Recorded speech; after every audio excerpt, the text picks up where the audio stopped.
नमस्कार साथियों, मेरा नाम पुनीत शर्मा है। आपके समक्ष अपनी कुछ स्वरचित काव्य रचनाएं प्रस्तुत करूंगा। मेरी पहली काव्य रचना का शीर्षक है आकाश का मौसम। प्यारे ये आकाश का मौसम है, प्यारे ये मौसम आकाश का है कि एक टक निहारती हैं ये निगाहें मेघों से आच्छादित नभ को, मेघों से आच्छादित नभ को, किंतु गुम है कहीं धरा में मेनका सा वो आकर्षण जो गगन की काली घटाओं के विश्वास को मोहित कर, जो गगन की काली घटाओं के विश्वास को मोहित कर मजबूर कर दे वसुंधरा से आलिंगन को, मजबूर कर दे वसुंधरा से आलिंगन को। दूसरा मुक्तक है किंतु गुम है कहीं पर्वतों में शिव की जटाओं सा समर्पण, जो पावन भागीरथी के शील को भग्न कर मजबूर कर दे वसुंधरा से आलिंगन को, वसुंधरा से आलिंगन को। किंतु गुम है कहीं अग्नि में आदित्य के तेज सा प्रत्यर्पण, किंतु गुम है कहीं अग्नि में आदित्य के तेज सा प्रत्यर्पण, जो अदिति के तप से प्रसन्न हो मजबूर कर दे सुषमना को, मजबूर कर दे सुषमना को वसुंधरा से आलिंगन को। किंतु गुम है कहीं समीरन में, किंतु गुम है कहीं समीरन में मारुति नंदन सा वो अभ्यर्पण, जो मजबूर कर दे बदरा को वसुंधरा से आलिंगन को, वसुंधरा से आलिंगन को। प्यारे ये मौसम आकाश का है कि एक टक निहारती हैं निगाहें मेघों से आच्छादित नभ को, कि एक टक निहारती हैं निगाहें मेघों से आच्छादित नभ। मेरी अगली कविता का शीर्षक है वक्त मेरा। वक्त मेरा कोई कैसे चुरा ले, कोई कैसे चुरा ले मुझसे ये वक्त मेरा। मैं रोज बाँट आता हूँ थोड़ा थोड़ा, थोड़ा थोड़ा सभी में, कल की परवाह किए बिना, और चुरा लाता हूँ अपने साथ खूब सारा, अपने गांव की गलियों से, नीम के पेड़ों की छांव से, मंदिर की चबूतरियों से, इस शहर की दौड़ती भागती परछाइयों में बांटने को, इस शहर की दौड़ती भागती परछाइयों में बांटने को चुरा लाता हूँ रोज थोड़ा थोड़ा बांटने को सभी में। कैसे चुरा ले मुझसे ये वक्त कोई मेरा, कैसे चुरा ले मुझसे ये वक्त कोई मेरा। सच यह नहीं है कि वक्त बेपरवाह है, सच यह नहीं है कि वक्त बेपरवाह है। सच तो यह है कि हम लापरवाह हैं, सच तो यह है कि हम लापरवाह हैं। मेरी अगली कविता का शीर्षक है शायद तुम समझ सको। शायद तुम समझ सको क्या हो अगर शायद तुम समझ सको। एक पल के लिए मुझसे ढूंढ कर देखो, एक पल के लिए मुझसे ढूंढ कर देखो।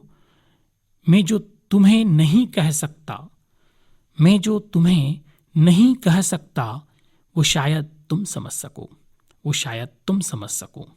कि कुछ बातें ऐसी होती हैं जिन्हें मैं जानता हूँ कि मैं जानता हूँ, जिन्हें मैं जानता हूँ कि मैं जानता हूँ, जिन्हें मैं जानता हूँ कि मैं नहीं जानता, जिन्हें मैं नहीं जानता कि मैं जानता हूँ, और जिन्हें मैं नहीं जानता कि मैं नहीं जानता।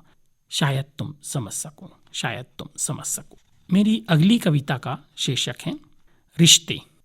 रिश्ते विश्वास पर टिके सूखे पत्तों की तरह, अंधेरी गलियों में बुने ताने बाने के समान, पुष्पहार से गुथे नर्म कोपलों पर टिकी ओस की बूंदों से, नर्म कोपलों पर टिकी ओस की बूंदों से, क्या टूटने मुरझाने भटकने उलझने बिखरने और ओझल होने के लिए बने हैं। क्या टूटने मुरझाने भटकने उलझने बिखरने और ओझल होने के लिए बने हैं। मेरी अगली कविता का शीर्षक है विश्वास। विश्वास तलवार की धार पर टिका, विश्वास तलवार की धार पर टिका, बंद आंखों से किया आपसी समझ का परिणाम, किया ही जाता है करवाया नहीं जा सकता, किया ही जाता है करवाया नहीं जा सकता, महसूस किया जाता है समझा नहीं जा सकता, महसूस किया जाता है समझा नहीं जा सकता। क्या टूटने के लिए बना है? क्या टूटने के लिए बना है? नहीं, टूट भी जाए अगर, टूट भी जाए अगर, तब भी यकीन नहीं होता, तब भी यकीन नहीं होता। एक विश्वास ही है, एक विश्वास ही है जो बना रहता है, जो बना रहता है कि जोड़ेगा ही एक दिन, जोड़ेगा ही एक दिन, टूटते मुरझाते भटकते उलझते बिखरते और ओझल होते रिश्तों को, कि जोड़ेगा ही एक दिन, टूटते मुरझाते भटकते उलझते बिखरते और ओझल होते रिश्तों। रिश्ते और विश्वास, ये कविता आपको मैं सुना रहा हूँ। ये दोनों ही कविताएं आपस में जुड़ी हुई हैं। इनके पीछे का मंतव्य मेरा आज के समाज में टूटते हुए विश्वास और टूटते हुए रिश्तों पर से जुड़ा हुआ है कि किस प्रकार ये दोनों ही नाजुक हैं और इन्हें हमें संभाल कर संवार कर रखने की आवश्यकता है। मेरी अगली कविता का शीर्षक है सफ़र। यह कविता हमें अपने होने के कारण को स्पष्ट करवाती हैं कि हमारी एग्जिस्टेंस क्यों है। आइए सुनते हैं सफ़र। क्यों आए थे जहाँ में, क्यों आए थे जहाँ में, कब जाएंगे जहाँ से, ये हम नहीं जानते, ये हम नहीं जानते, मगर इतना तय है इस जहाँ के सफ़र में, मगर इतना तय है इस जहाँ के सफ़र में, कर जाएंगे कुछ ऐसा कि पीढ़ियाँ याद रखेगी कि कुछ तो होता है आने और जाने से, कुछ तो होता है आने और जाने से। मेरी अगली कविता का शीर्षक है खुदा। ये कविता बहुत ही छोटी कविता है, 2 लाइन की, पर बहुत ही गूढ़ रहस्य इसमें छुपा हुआ है। आप सुनिए। हदों से बेखौफ कह दो, हदों से बेखौफ कह दो, अपनी हद में रहे, अपनी हद में रहे, इंसान खुद खुदा न बने, इंसान खुद खुदा न बने, खुदा की जद में रहे, खुदा की जद में रहे। अगली कविता भी 2 लाइन की है, परंतु गूढ़ रहस्य को लिए हुए हैं। यहाँ पर मैं ये बताना चाहूँगा कि ये कविता जिसका शीर्षक है सुकून और जुनून, सुकून और जुनून में आपस में ट्रेड ऑफ है। इसे आप इन 2 पंक्तियों में समझ सकते हैं। केवल आप 2 लाइन को सुनिए, 2 पंक्तियों को सुनिए। सुकून और जुनून, शीर्षक है सुकून और जुनून।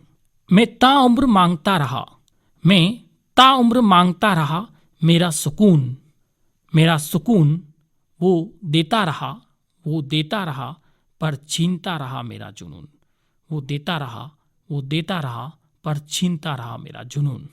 अगली कविता भी युवा वर्ग से जुड़ी हुए हैं। युवा वर्ग हम जानते हैं कि वह वर्ग है जिसे अपने जीवन में सभी चीज़ नई करनी है, जो कि एक्सपीरियंस होल्डर नहीं है। उसे हर चीज़ पहली बार करनी है, चाहे वो अध्ययन हो, चाहे वो नौकरी हो, चाहे वो किसी भी क्षेत्र में कार्य हो। तो मेरा इसमें युवाओं से यही निवेदन है कि वो कुछ भी करने से डरे नहीं, क्योंकि गलतियां होगी जीवन में। हम कोई भी काम करते हैं तो हमसे गलतियां होती हैं। तो हम यह नहीं सोचें कि कोई भी काम जब हम प्रारंभ करें तभी से हमें उसकी एफिशिएंसी आ जाए और हम उसको पूर्णता के साथ कर लें। लर्निंग बाय डूइंग को समझने की बहुत आवश्यकता है। ये कविता की 4 पंक्तियों से समझा जा सकता है। कविता का शीर्षक है समझदार कहलाते। सारी कोशिशें छोड़ दो, सारी कोशिशें छोड़ दो हमें समझने की, कुछ समझ ना पाओगे, कुछ समझ ना पाओगे। हमने जो कुछ भी किया यहाँ, हमने जो कुछ भी किया यहाँ, सब कुछ ना समझे ही कर लिया, सब कुछ ना समझे ही कर लिया। जो समझते फिर करते, जो समझते फिर करते, तो कर कुछ ना पाते समझदार कहलाते, कर कुछ ना पाते समझदार कहलाते। इसलिए मेरा सभी से यही निवेदन है कि आप कार्य करने से डरे नहीं, उसके परिणाम के अपेक्षा आप उस कार्य में लीन रहें और उस कार्य को करें परिणाम चाहे पॉजिटिव हो नेगेटिव हो, परंतु हमें कर्म पथ पर अग्रसर होना चाहिए। मेरी अगली कविता का शीर्षक है ये वे हैं। ये कविता कोरोना काल में लिखी गई है, जब प्रशासन बड़ी मुस्तैदी के साथ आम जन की सेवा में लगा हुआ था। साथ ही साथ में कई सामाजिक संगठन और परिवार के लोग और अन्य सामाजिक कार्यकर्ता भी एक दूसरे की बड़ी ही भाईचारे के साथ, स्नेह के साथ, प्रेम के साथ मदद करने में जुटे हुए थे और हमने कोरोना पर विजय प्राप्त की। कुछ पंक्तियां मैं आपको उसकी सुनाना चाहता हूं। कविता का शीर्षक है ये वे हैं। सुनिएगा। ये वे हैं जिनके हौसलों में दम है, ये वे हैं जिनके हौसलों में दम है, आंखें जिनकी इंसानियत के लिए नम हैं, जिन्हें भरोसा है अपने भरोसे पर, जिन्हें भरोसा है अपने भरोसे पर कि सुराख होता ही है आसमां में पत्थर उछालो तो, कि सुराख होता ही है आसमां में पत्थर उछालो तो, जगा सके जगजोर कर, जगा सके जगजोर कर सोए हुए सूरज को जो, जगा सके जगजोर कर सोए हुए सूरज को जो, हटाकर बादलों को एक नया इंद्रधनुष खिला सके, हटाकर बादलों को एक नया इंद्रधनुष खिला सकें। ये वे ही हैं जो जागे हैं रातें सारी, ये वे ही हैं जो जागे हैं रातें सारी, हमें सांसें दिलाने को, हमें सांसें दिलाने को, बचा रहे हैं जाने कहीं, बचा रहे हैं जाने कहीं, अपनी जान गवा कर जो, अपनी जान गवा कर जो, दूर हैं अपनों से, दूर हैं अपनों से, कुछ अपनों को अपनों के करीब लाने को, दूर हैं अपनों से, कुछ अपनों को अपनों के करीब लाने को, मंजर ए मगरूर क्या है, मंजर ए मगरूर क्या है इंसानियत का हाल, कि कृतिकार एक अदद देखे तो सही हाले गुलिस्ता क्या है, कि कृतिकार एक अदद देखे तो सही हाले गुलिस्ता क्या है। ये वे हैं जिनके हौसलों में दम है, आंखें जिनकी इंसानियत के लिए नम हैं, जिन्हें भरोसा है अपने भरोसे पर, जिन्हें भरोसा है अपने भरोसे पर कि सुराख होता ही है आसमां में पत्थर उछालो तो, सुराख होता ही है आसमां में पत्थर उछालो तो।